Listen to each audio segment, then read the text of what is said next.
This is kind of a special video today, I guess. We haven't really recorded that many videos lately, but my name's Carrie. I'm with Techpedition. Thanks for checking us out. What we're going to talk about today is this. Not sure. I think my light might be washing it out, but it's a PlayStation 4 controller. There we go. I got this today. Came in the mail or shipping. Not really like USPS because they don't deliver on Sunday.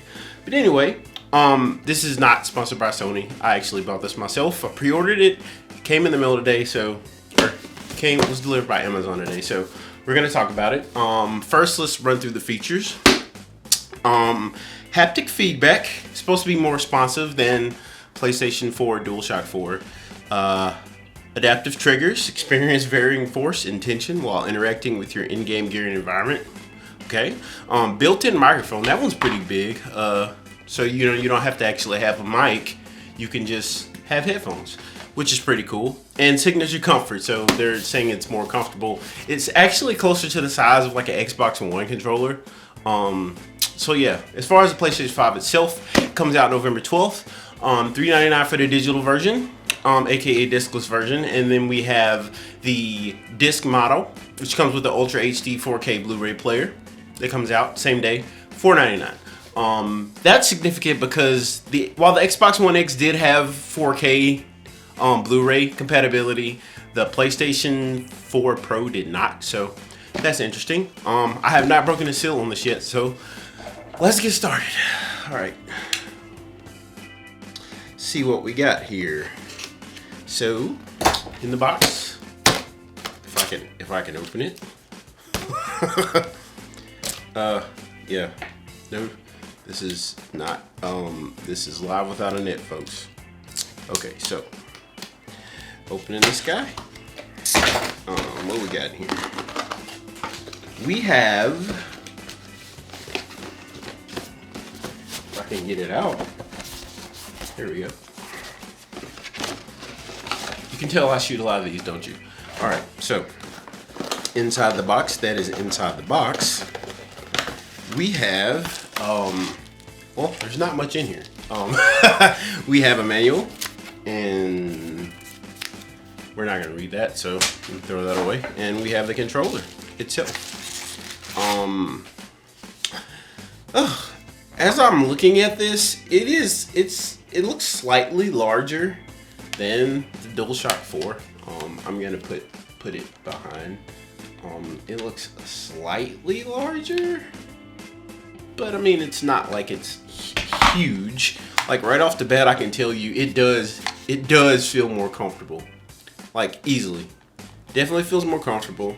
We still have this mouse pad deal thing here. It's also a button. I'm gonna come up to the camera. So we still have this guy, which is nice. And I can tell you right off the bat, it definitely fits in I have bigger hands, and it definitely fits better in my hand than the PlayStation 4 DualShock 4. Because this guy is not really. I mean, it feels okay, but it's not really that ergonomic.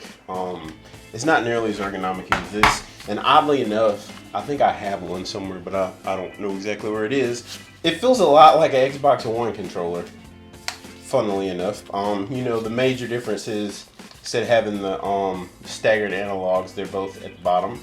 And I mean, feels pretty good. I'm gonna do some Rocket League with this later. And I'll probably have some more impressions. But it looks like we have a headphone jack here. And the USB. It's actually USB-C, which I didn't realize, which is interesting. It's got USB-C for the connector, which is pretty cool. The triggers definitely, the top triggers, you just feel like comparing them to these, they're a little bigger, so they protrude a little more. They've got like a more satisfying little pop to them. But as far as the bottom, the R2 and L2s, they definitely feel more solid than these, because I always never really liked this notch here that pokes out. Let me see if I can, yeah. So there's like a little notch that sticks out here that I don't really care for. And this guy still got the same notch, but it's not quite as pronounced. And the trigger itself is bigger. So, you know, it's slightly bigger. So it feels, like I said, this feels much better in my hands than the DualShock 4. Looks like we lose the nice little light at the end, but I believe there's an LED. It looks like there's an LED around this. So I think this lights up instead of just right here. We have a PlayStation logo here. That's just matte black, like this part of the controller. Okay, next, hopefully some of you guys like got something from this. What I'm gonna be doing next is actually using this to play some games, and we'll get some impressions. Thanks for watching, and we'll see you later. Bye.